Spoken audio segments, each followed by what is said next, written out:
Professor Robert Pape, welcome to Trigonometry. Before we get into the war in Iran, the escalation trap, all the rest of the good stuff, just tell us who you are, your journey through life, and how you came to be sitting in this chair. My name is Robert Pape, a professor at the University of Chicago. When I was in high school, my mother had this great idea. I should spend a summer with a German family, and I did that in West Germany. And I came back thinking I should be an interpreter at the UN. So I went to University of Pittsburgh as an undergrad, and I started taking all these language classes. Well, then I wanted to become a Foreign Service officer because I thought, well, that might even be better. So then I thought I was actually quite good in school, so I wanted to get a PhD. And I said to myself, I actually want to get a real PhD, as I called it. I didn't want to get a sort of credential. So I ended up going to the University of Chicago to get a PhD in the 1980s, and I was heading to the Foreign Service. I said to myself, what am I going to write on for my dissertation? And I said, well, I'm going to go represent our country. We had just, 15 years ago, had this disastrous war in Vietnam. I should find out why we lost. And so I wanted to know, how could we lose the Vietnam War with all this power, all this air power? So I had no real background in the military. This was not coming from wargaming or anything like that. And so I ended up going to the library, and I wanted to find the book that had all the air campaigns in history and explained why the one in Vietnam didn't work out. There was no book. Well, that became my dissertation. And then after I finished, I wanted to do what a lot of people did. I wanted to publish an article before I went to the Foreign Service. So that was just me wanting to do that. The Cold War ended. And what happened when the Cold War ended?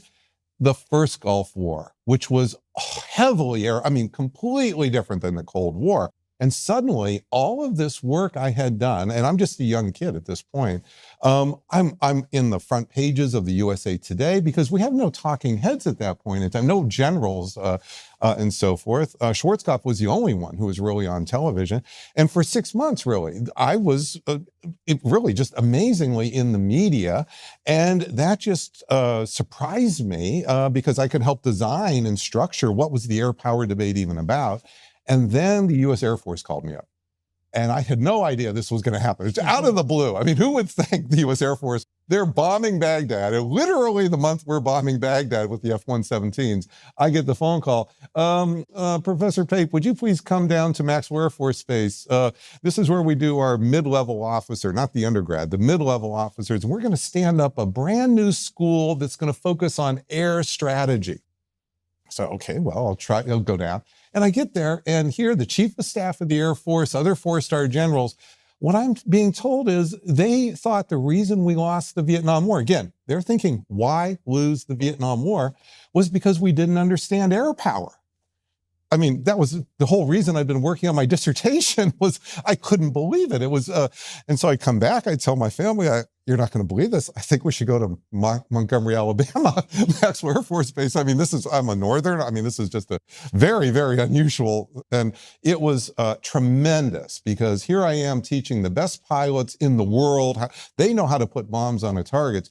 That's when I really discovered my true contribution was in between what happens when bombs hit targets and the political outcome, which I call mechanisms in my book, Bombing to Win. That became the frameworks of escalation in this Substack I called the escalation trap. I started developing these 30 years ago.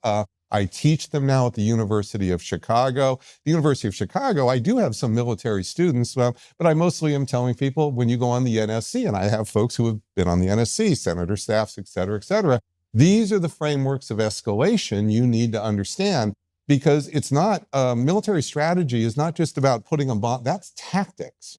What's the real strategy, the actual strategy of strategy, is in between the tactics of military force hitting things and political outcomes. And that is these stages, I lay them out, but it's this middle that's very hard to get a grip on.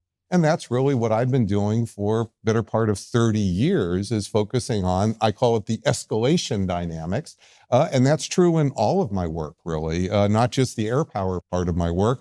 And that's one of the reasons I've advised every when I worked for the Air Force, I got in big debates about bombing strategy to end the Bosnian Civil War.